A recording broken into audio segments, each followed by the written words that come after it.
flags from floor Oh, because the house Steve, got out can someone get the doors? of the budget. City Commission meeting for April 19th will come to order. Could be. City Clerk, roll call.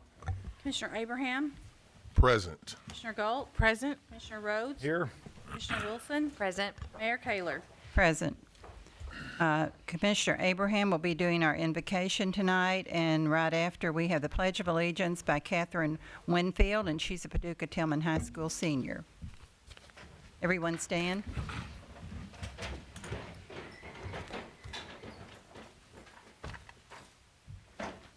Father, which art in heaven, we thank you so much for today, a beautiful day.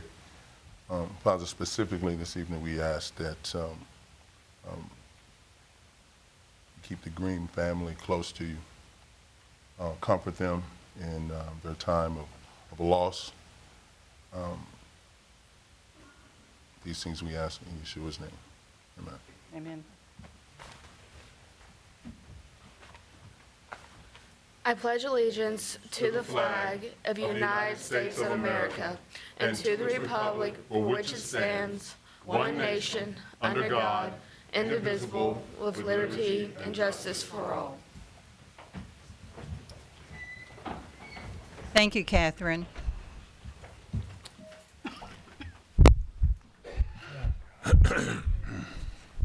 No, it's been a hard day at Tillman today, Commissioner. It was harder yesterday. Yeah. Yeah. Do we have any additions or deletions tonight? There are none. Commissioner Abraham, I believe you had the minutes.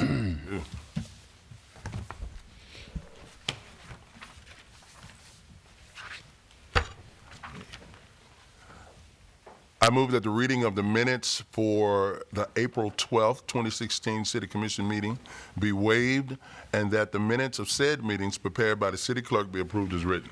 Second. Has everyone read the minutes? Yes. Okay. City Clerk? Commissioner Abraham, Aye. Commissioner Galt. Aye. Commissioner Rhodes. Aye. Commissioner Wilson. Aye. Mayor Kayler. Aye. Commissioner Galt, you have a motion? I move that the following bid be received and filed. Planning Department sale of surplus property located at 1036 Madison Street, Millwork Products, LLC. Second. Steve? Hello.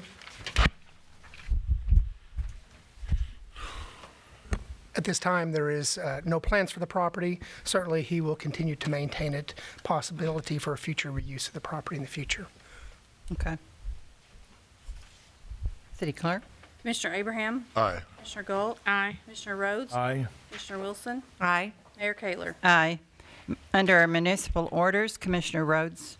Move that a municipal order entitled "A Municipal Order Authorizing the Application for a 2016 Community Development Block Grant in the amount of $220,000 from the Office of Governor's Department for Local Government for the Four Rivers Recovery Center Point Project" be adopted. Second. City Clerk? Commissioner Abraham, Aye. Commissioner Galt. Aye. Commissioner Rhodes. Aye. Wilson. Aye. Mayor Kayler. Aye. Commissioner Wilson?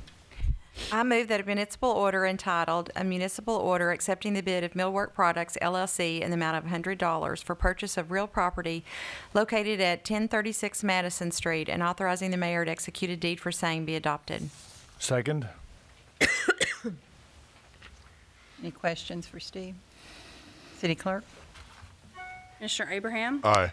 Commissioner Galt. Aye. Commissioner Rhodes. Aye. Commissioner Wilson. Aye. Mayor Kayler. Aye. Under ordinances adoption, Commissioner Abraham.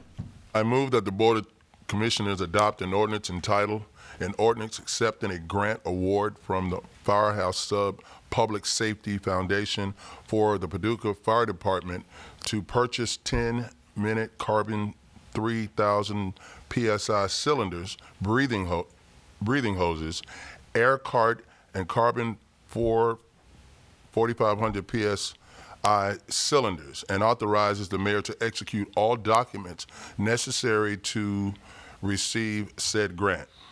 This ordinance is summarized as follows.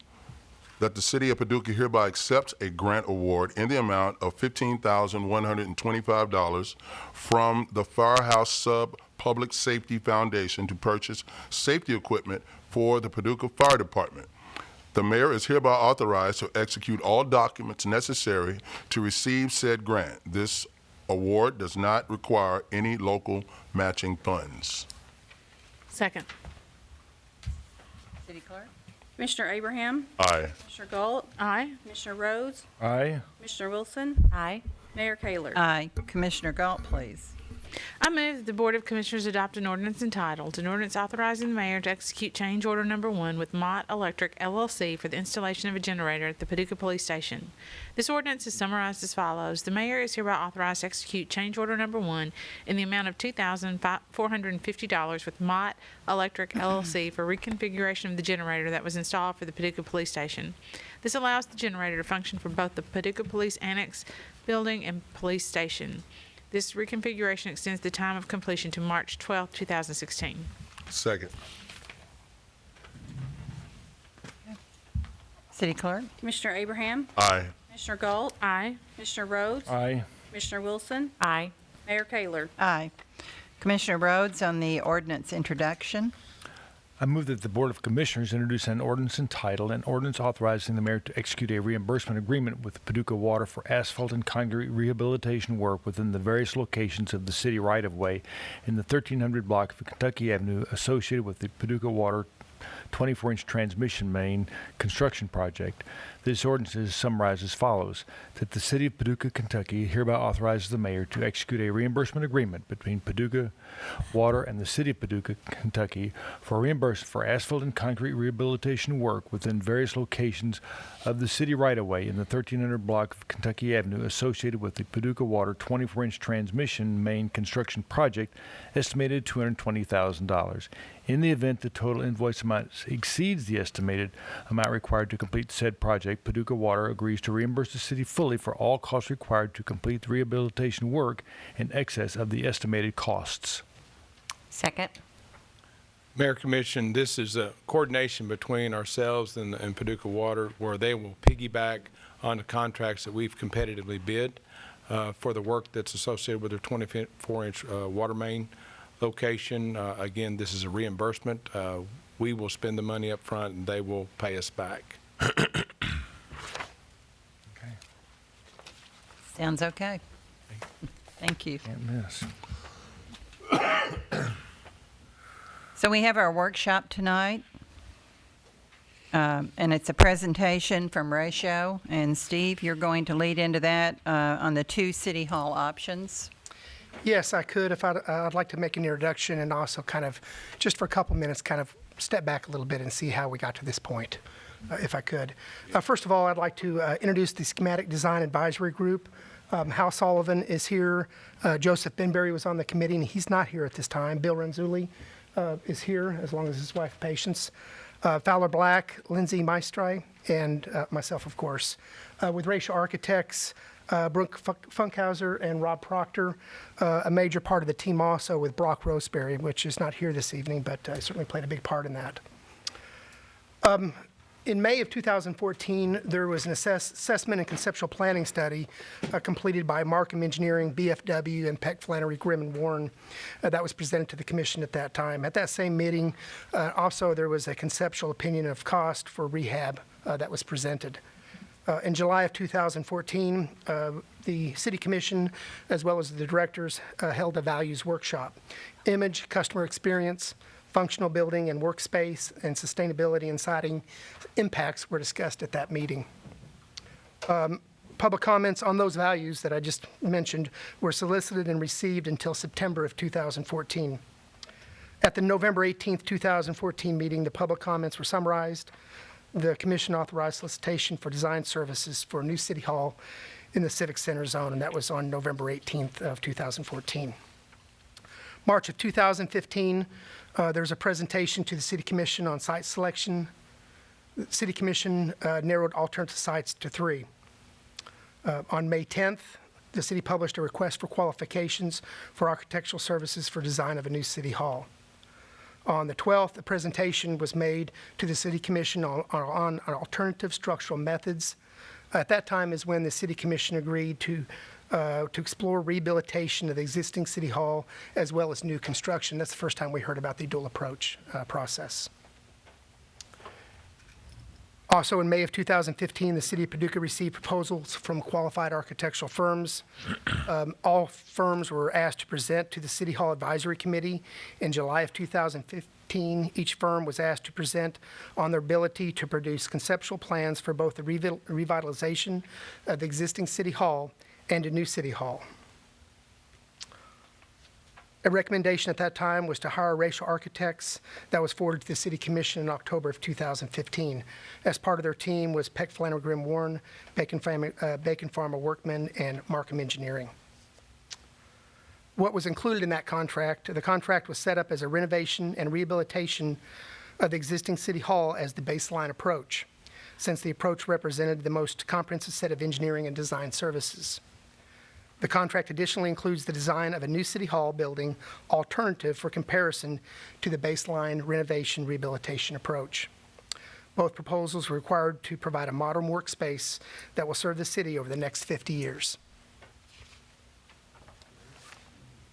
In November of 2015, the Schematic Design Advisory Group was created to advise Ratio on 2 schematic design options per the city contract. The first was schematic design of the rehabilitation and renovation of the existing City Hall, and the second was schematic design of a new City Hall building alternative for the baseline renovation rehabilitation approach. On March 21st, approximately a month ago, comments were requested at a public information meeting on key outcomes for both the new construction and existing rehabilitation design option as compared to the current situation with City Hall. And I believe in the back of your packets, all those comments were summarized, and you should have all those. At this time, I'd like to ask Rob and Brooke to come up with their presentation on those 2 approaches.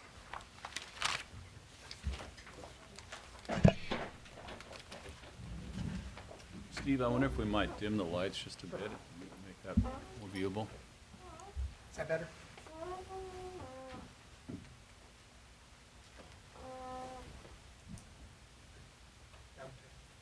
That helps with the TV at home too, right? I think. Thank you, Steve. Appreciate the introductions for our team, and really delighted to be here, both Brooke and I, Rob, on behalf of our design team that's back in Indianapolis, and of course our fellow consultant team members that are here from Paducah, not able to be here tonight. We're going to start off, and we will use the screen here for the body of our information and presentation. Some of our presentation can be more discussion-based. We look forward to a little bit of dialogue at the end of our materials that we go through, if that's appropriate. Just to kind of kick us off a little bit, when we, in starting off with the dual approach, first of all, that's a very unique process, one that we embraced wholeheartedly. It's very interesting to look at such a widespread approach from anything from a new building like, state of the art, which was what was created here in 1963 with this building. So to do that again some 50 years later, think about a new building, and then also think about how to save and rehabilitate this building as a viable option as well. So it's a very interesting challenge, one that we wanted to make sure we took to heart a neutral position. We enjoyed working with the advisory group. We started off, in all candor, we started off more, I guess the direct approach was with the rehabilitation. That was kind of our first effort. So some of our first public presentations that you might recall at the end of 2015 started to deal with rehabilitation. And then we quickly moved then into the new building approach. And in a short amount of time, both were completed there to form a nice comparison. We should stop for a second and just realize where are we in the overall spectrum of building, designing and then building buildings. We are at the conclusion of schematic design level.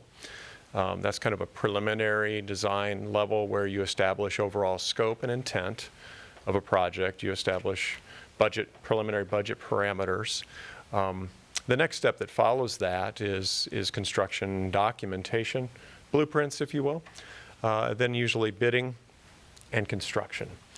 So we are at that preliminary point, and our understanding, Steve, and being here tonight, is that probably the next decision that's in front of the City of Paducah is to decide of the dual approach, decide which path is the most appropriate for the city's future. With that, I guess, Brooke, we can advance some of the slides.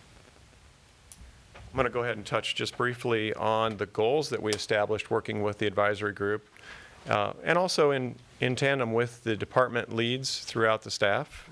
Enjoyed working with them. A couple areas of important tenets that we developed. Steve mentioned modern workplace. It's absolutely pivotal that the design approach for both of these options have a big vision, long-term vision, that looks out well beyond just repair and renovation of buildings, or building something new sort of on the, in a hurry because you feel like you have to. So we step back and we look at the long-term viability of modern workplace. There's a lot of neat things going on out there in the design world with workplace design, and it absolutely belongs here in Paducah as well. Functionality of any workplace and flexibility, adaptability, those are things that must coincide with good design. And we talked about the customer experience. This is essentially what a lot of the departments here do in this facility is take care of citizens and their needs. As part of the overall civic zone, it's important to continue to revitalize and bolster this important zone. Perhaps that includes the future rehabilitation as well of Dolly McNutt Plaza, Memorial Plaza. So energizing the building here also energizes the civic zone. And then last but not least, identity and culture, the unique aspects of Paducah. In the design work that we were doing, we were seeking to define, to have architecture and planning be a symbol for Paducah's unique identity and culture in the design work as well. Okay? Brooke? Comfortable to do that now. So as Rob mentioned, we initially started with the existing building because that had the most knowns to it. We had to become familiar with who works in the building and what kind of space it takes up. But also as just a baseline, we were asked to take a look at some of the more critical life safety issues, such as this is a view of the front entrance as you know it today, and I think most of you are aware of the sagging canopy corners, and so looking at a way to structurally slow or stop the sagging, and so that's included in the project, but as well looking at cleaning up the building, some of the maintenance issues that have come up, but as far as spalling paint, some of the roof leaking issues, those will all be addressed in this renovation project, as well as just window replacement, creating a more energy efficient and thermally tight building envelope. Looking at a floor plan of the first floor of the building, we were asked to not only keep these tenets of creating a great design in mind, we were also looking at bringing in additional services and additional groups of people who aren't currently located in the building. And so taking a look at and meeting with the user groups, we understood how they're using their space currently, what kinds of amenities they have in each of their departments. And so a couple of ways we tackled the rehabilitation approach was, okay, what ways can we share space among departments, and in what ways can we have flexibility of space? And so on the first floor is a great example of how we created that flexibility, as well as gaining more space for those additional departments by bringing the commission chamber down to the first floor and using the atrium space that currently goes quite a bit less used, and making that more of an everyday space.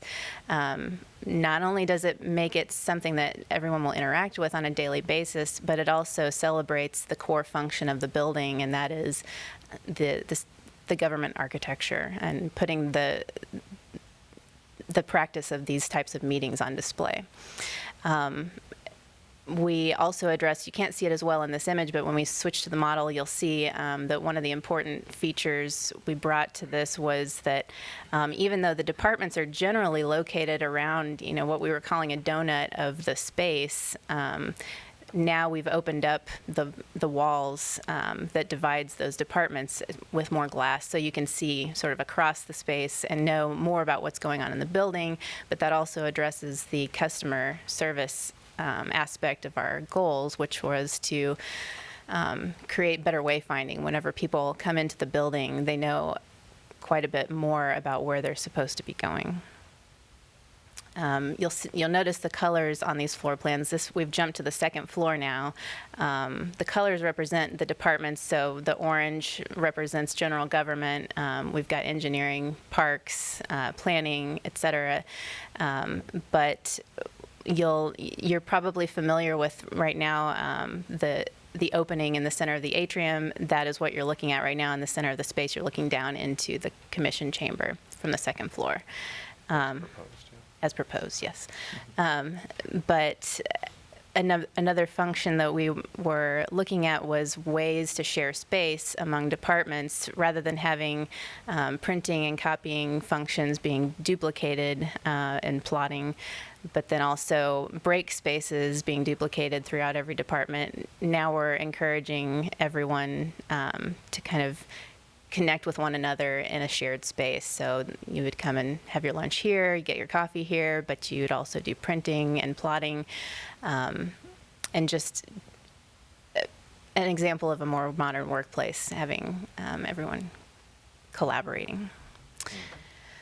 The lower level, we're beginning to show some of the impact of the seismic stabilization of the building here, but also just indicating that the primary use of this lower level is mechanical space as it is currently, as well as storage and some public works function. But we're also indicating here that we would secure the drive with gates at both ends and making it a safer place for people who work here.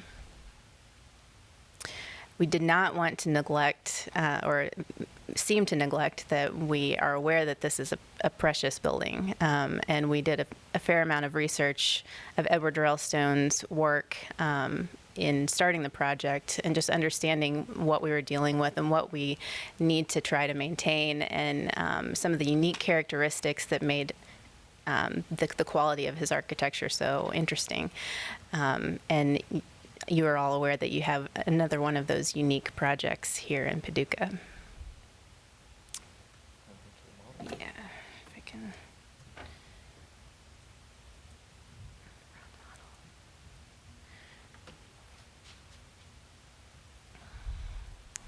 So this is just, we won't go into detail of every single space, but this helps a little bit identify some of the transparency we were talking about, but as well you can kind of start to see a little bit more of the three-dimensional space that the commission chamber would take up in the center of the space. So we are kind of hovering over the first floor right now. This is a revised main entrance, creating more of an airlock vestibule in place of what the lobby takes up now. So the lobby area now is becoming more of a pre-function space that you would be faced with the commission chamber ahead of you, but then also opening the main stair to give more of an option to use that stair. Right now it's a little bit tucked out of the way and people don't always realize it's there if they've never been to the building. But then moving up to the second floor, now this might be a little bit small, so I'll zoom in a little bit.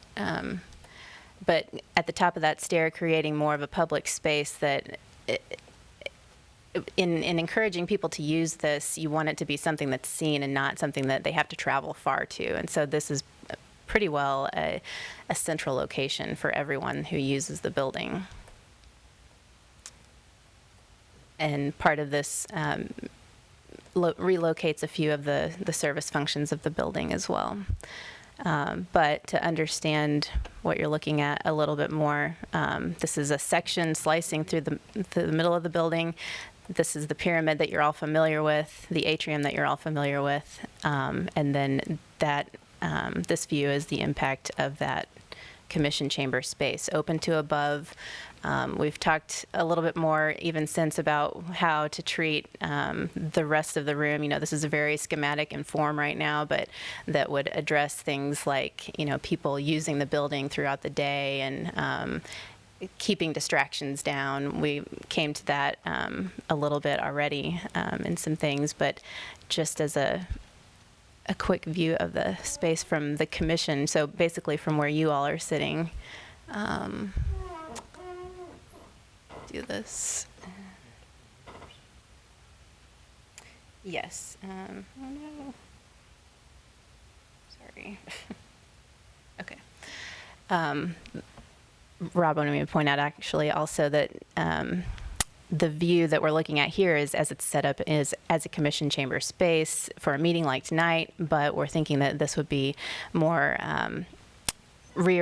movable furniture that would not be fixed to the floor, and so you might have soccer sign up or other public events, that anything that you might training, yeah, weddings.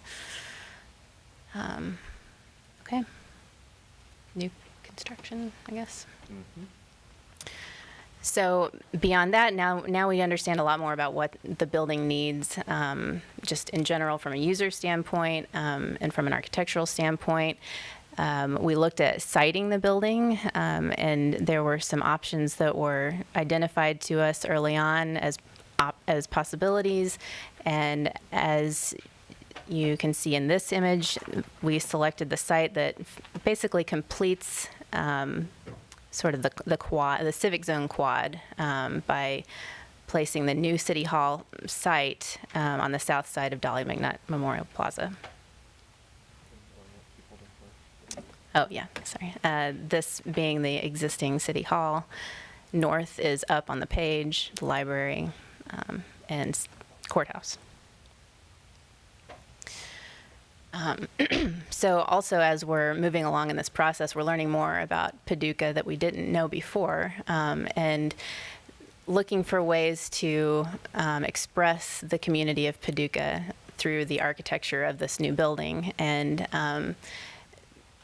signaling the artistic qualities or the artistic culture of the community, and using that as a way to express that in the facade of the building. But also the images that are kind of thumbnails at the bottom of the screen are also inspiration and qualities that we're looking to attribute to a new building when we have a completely blank slate to work with. Thinking that this needs to be a place that you remember. It's a government building, it's a civic building, so inciting a sense of place as you experience the building, not just a place that you visit and don't notice. Flexibility, just like we were trying to provide in the rehabilitation effort. Transparency, the notion that you understand the activities of your government, a place that promotes community, and a place that people will come to, and a building that has a civic presence. And then we just explored what might that look like, and these are just precedent images of ways of treating a facade, and with sort of a layering effect in mind, treating sunlight, creating an artistic expression along that Dolly McNutt facing facade. And you know, those are all just concepts. They aren't necessarily things to be copied. Looking at the first floor of the new construction option, I'm not sure if you can see the mouse, but what we were able to do with a blank slate is think about how are we engaging the street, how are we siting the building on the particular site.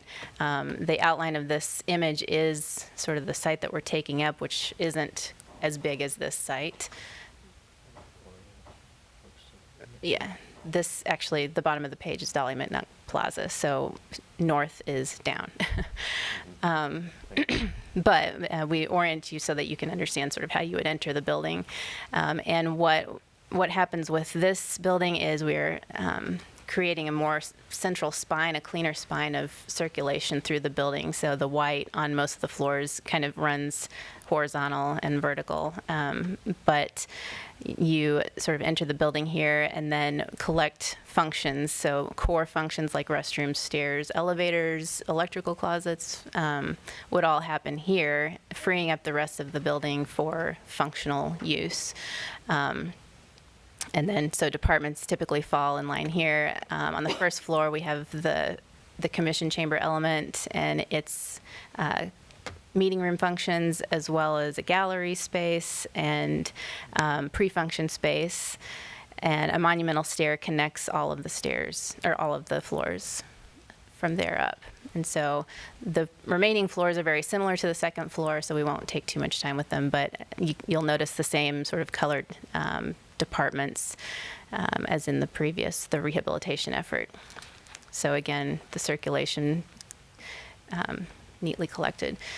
The other thing we were able to do with a new construction option is take advantage of the orientation of the building on the site in response to how the sun angles affect spaces in the building, as well as harsher wind areas. So, putting all of these core functions that don't really necessarily need a lot of daylight on the harshest southwest corner made a lot of sense. But then putting more of the office functions along the north side where you get the best daylight, those were important things.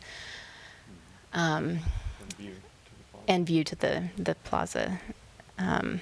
This slide just does a sort of a comparison and contrast of the new versus the existing, and we do this only to make comment that we're not trying to copy the existing Edward Durrell Stone building. We want it to stand on its own and be respectful of it, but different. And so there are things about it that make it stately. It's very symmetrical.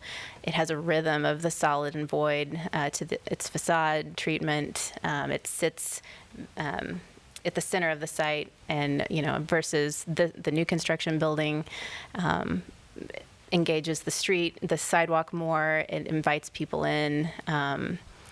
The facade treatment sort of defines the point of entry. We have sort of a juxtaposition of more of a solid form versus a more transparent form. And back to our model.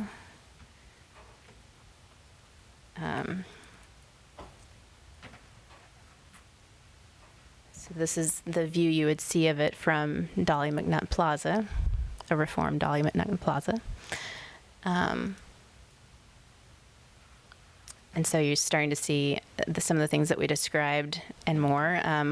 A plaza that could be expanded from that pre-function space inside could be, something that opens up onto this plaza for events, a reflecting pool, and part of that solid and transparent juxtaposition I was talking about forms this nice little balcony on the fourth floor. Could be used for events as well, or just going out during the day. Missing.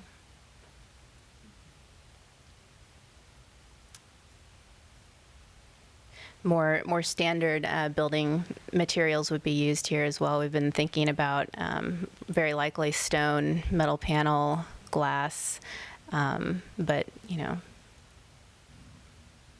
materials that will stand the test of time.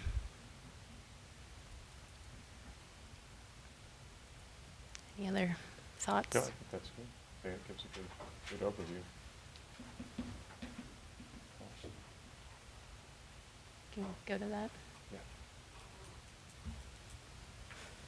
Costs. Do you have the Oh, costs? yes, I do. Do you want to start talking about that?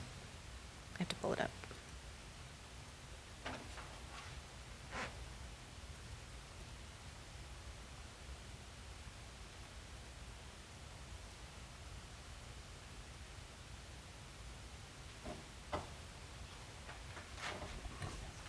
Thanks, Brooke. Appreciate the quick overview, and definitely there's opportunity to go through some of your questions and pull the model back up and discuss some of the features in more detail. We also wanted to make sure to update everyone, as you would normally see in a conceptual effort, schematic design effort. It's important to look at costs, though these costs are always very preliminary and trying to anticipate construction values and bid numbers in the future. You know, obviously we don't have construction documentation yet for bidding purposes, but we do try to estimate and anticipate where the costs might be. We call this a preliminary conceptual estimate. We've started to look at both of the options just to give you, as the commission, more information, as much information as possible as you start to evaluate these choices. And Brooke, if we scroll down, I guess, to the kind of to the bottom line numbers that we've talked about in the last few months, we're seeing that both a new construction option as well as the rehabilitation option are running pretty parallel to one another in the preliminary costs.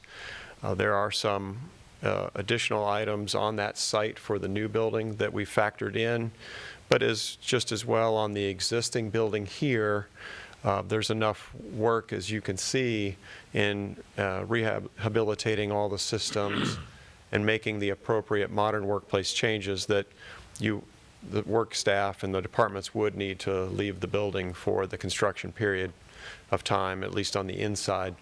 And so there's some costs built in with a temporary relocation there. So in general, this is something that would be monitored once an option is chosen. The design work would advance and more engineering work would take place, allowing, again, a more refinement and a refined view of costs as you head down the road towards raising the capital that it would take or producing bonds to allow construction to occur. So we've taken plenty of time to go through the options, and again, Brooke went very quickly, catching some of the highlights, and there's so much more we could cover, but I think that was important highlights. And the last thing I think we would summarize by saying the key here is the longer view, the master plan vision that you deserve and that I think you were asking for, whether it be new or rehabilitation of this building. You've got a plan in place that will take the city further and address the goals that were listed. And now you have the options to start to select what is the direction of the two choices, and then also begin to think about how you implement the project, whether it be all in one or begin to break the project down into some phases if that's what needs to happen. So. And none of these costs include any FF&E? As far as any fixtures, new seating?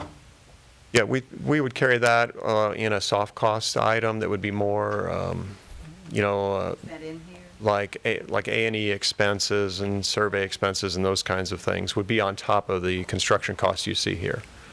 We've estimated that. Oh, yeah. Yeah, we've estimated that as well. So, perhaps, I think, you're seeing two columns there. And there's no budgeting that's been done. That's just using rule of thumb and standard in the industry, about 22% or something like that on a total markup. So you see a 21 and a 22 figure.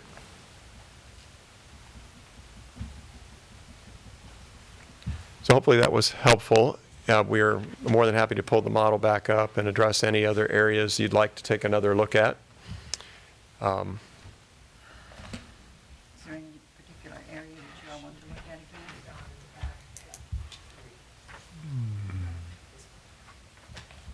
again? Yep, Steve's just pointed out that preliminary estimate is in tab 3 of your documentation.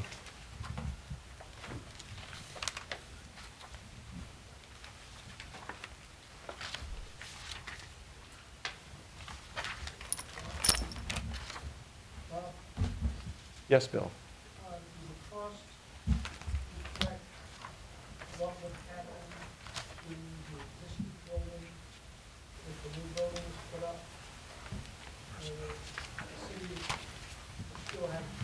this building as it is. There's a $590,000 figure in here for mothballing. Is that what you're Yeah, referring the to? question from one of our advisory group members, Bill, was clarifying whether there's additional costs that are borne by building a new building, in that there may be some obligation to stabilize this building, not knowing its fate. So there, whether it be demolition or stabilization, we've included a figure there that Carol's just mentioned, 590, I think it's. Yeah. Let me make sure, but I'm pretty sure. Yeah, sorry, it's pretty small, but It's 590. Yeah, at this point, it seems like something should be carried, just to be prudent. What exactly that would be probably gets sorted out with further meetings.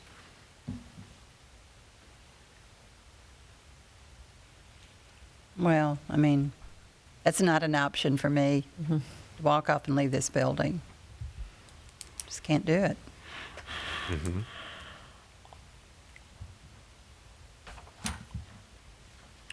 Well, you all have actually, I mean, you've presented to us what we asked you to do, and that's two options. And with the advisory group being involved in every step of the way, we said we were going to do that, and we did. So now we have to decide which option we're going to go, and once decided, how are we going to do that option? Right. So, you guys did a great job. I like the fact, thank you. I like the fact that whether we go new or rehab, that this chamber is down. It becomes multifunctional. I like that. So we'll have to decide how we want to go with what you've presented to us. How we want to approach that. And I certainly agree with Commissioner Abraham on that. To me, the best part of the plan that you have come up with is moving the commission chambers downstairs. We have so many events that we have here in City Hall, and we're all crammed around the perimeter with our tables and chairs, and the whole center portion is totally unusable. The last event that we have that echoed that, and to see the photos from the balcony looking down on that, it was so evident that, and that was the fair housing luncheon that we had here with all of the tables around the perimeter.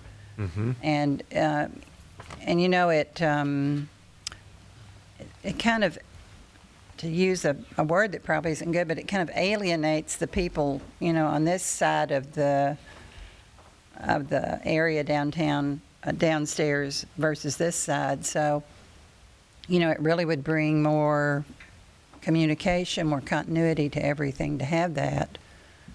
But I think we have to look at our budget. You know, how much money do we have?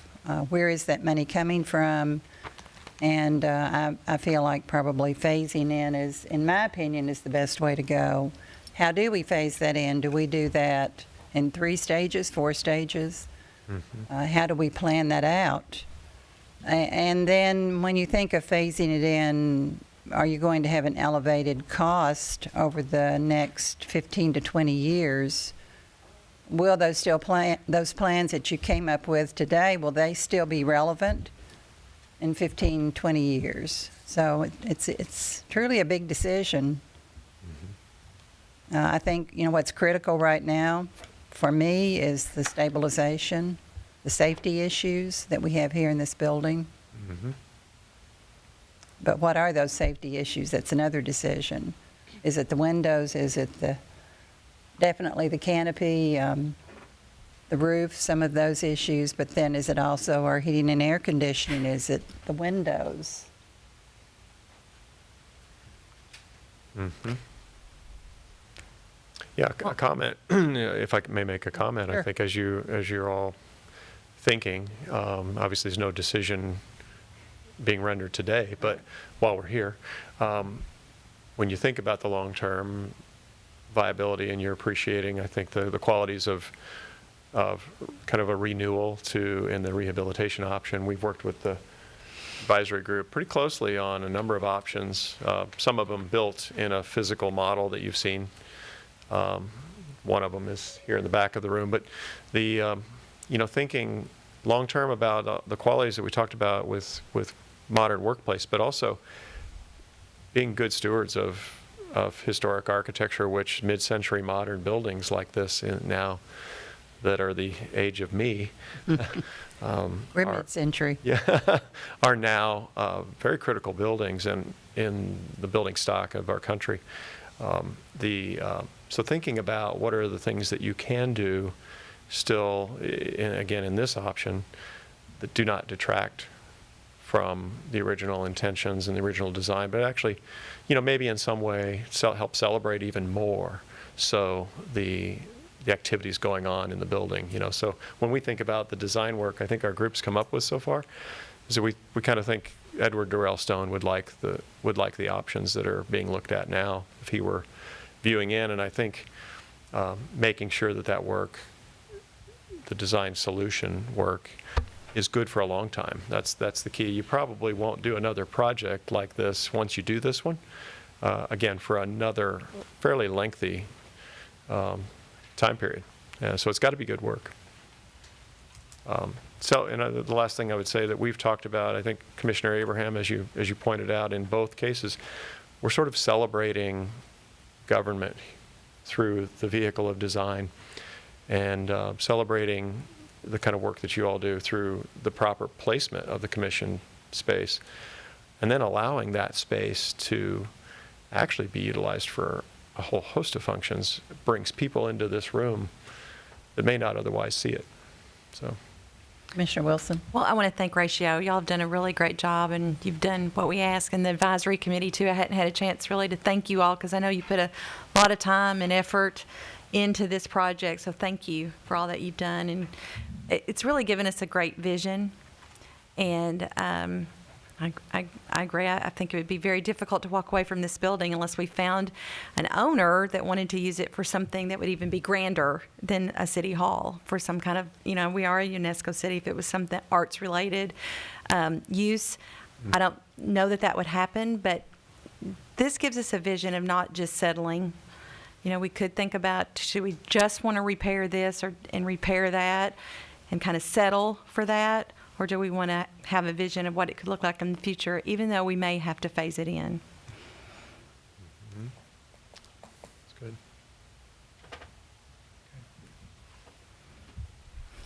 Commissioner Galt, do you have anything? Commissioner Rowe? Done a good job. Picked the right company. Any other questions while we're here? We picked the right company. Well, thank you very much. We're very excited to be working with all of you. Thanks again, and we look forward to hearing your thoughts and decisions. Before you leave, just go over the comments a little bit. Comment cards that you got. Yeah, And how they Mayor related. Kaler is asking about the comment cards. We did, everybody recalls that we were here about a month ago for sort of an open house viewing opportunity. We presented in actually fairly extensive detail. It took about an hour and a half to 2 hours. And we handed out comment cards to those maybe 60 individuals, Steve, or so.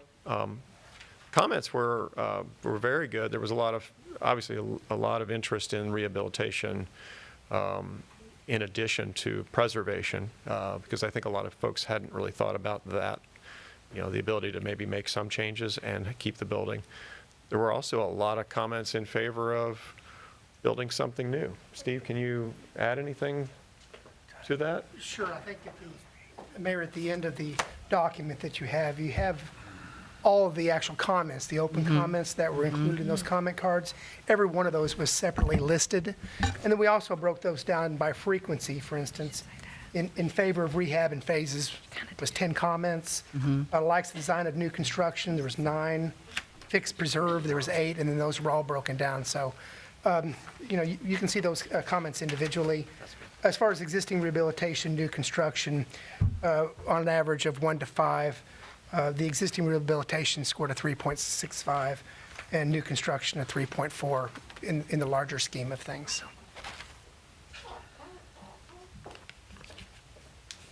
Okay. I believe the information that was presented that evening, and most of this information is it on a website Yes, it's all on the website. where folks can continue to kind of catch up with what's been going on? So Good. I think your community should be pretty well informed.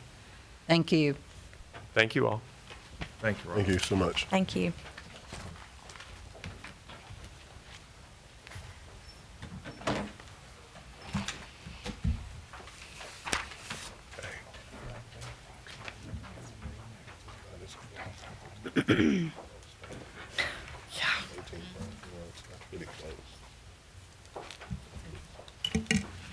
Do we have any comments from the public here today on the presentation by Ratio? Does anyone want to make a comment? I'd just like to say You can come on up, Bill. Everybody can hear you better.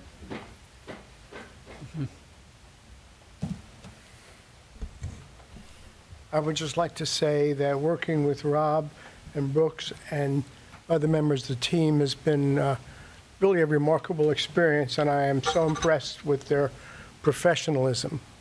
And I just appreciate being part of it. Thank you. Thank you for serving.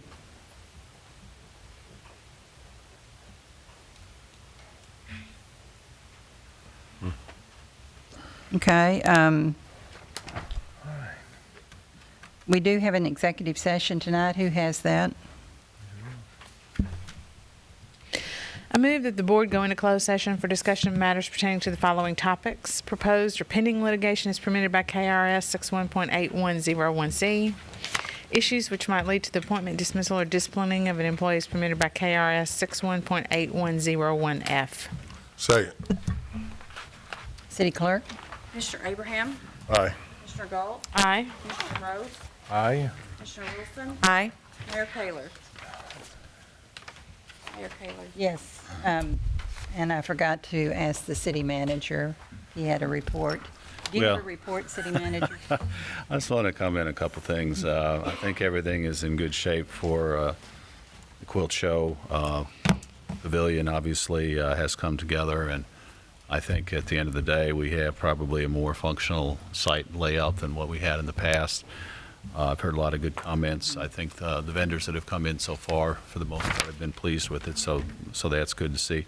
I want to comment briefly on the what we, I think, have customarily called free dump days in the past. That's kind of, let's call it community cleanup or Spring cleanup? spring cleanup, something like that. That's a little better ring to it. But we had approximately double the amount of vehicles come through this year as what we did last year, which is a good thing to see.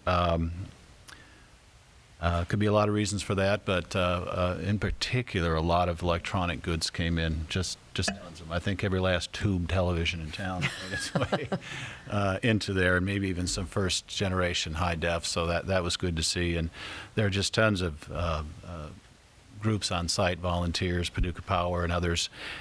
This is truly a city-county event, coordinated. You know, we hear a lot about how the city and county don't get along and this and that and what have you. This was a very, very collaborative event, both in the planning, funding, and the manpower. You go out there and you see county squad cars doing traffic control on one end and city on the other, and workers all the way through. So and certainly well received by the public throughout the county. And you know, the lines to get in were, 40, 45 minutes long, but for the most part, people were happy to have the opportunity to bring that stuff in. Republic Services, who we have recently ended a long relationship with through a competitive process of securing a new contract for long-term solid waste facilities, came forward and responded to a request to participate again this year. And did a bang-up job as they have in the past. So I think from all indications that went very well, and I just wanted to make special mention of that, I think, for all those reasons. Thank you. That's all I have. We have some people staying with us this year for the quilt show, which is always enjoyable to have people.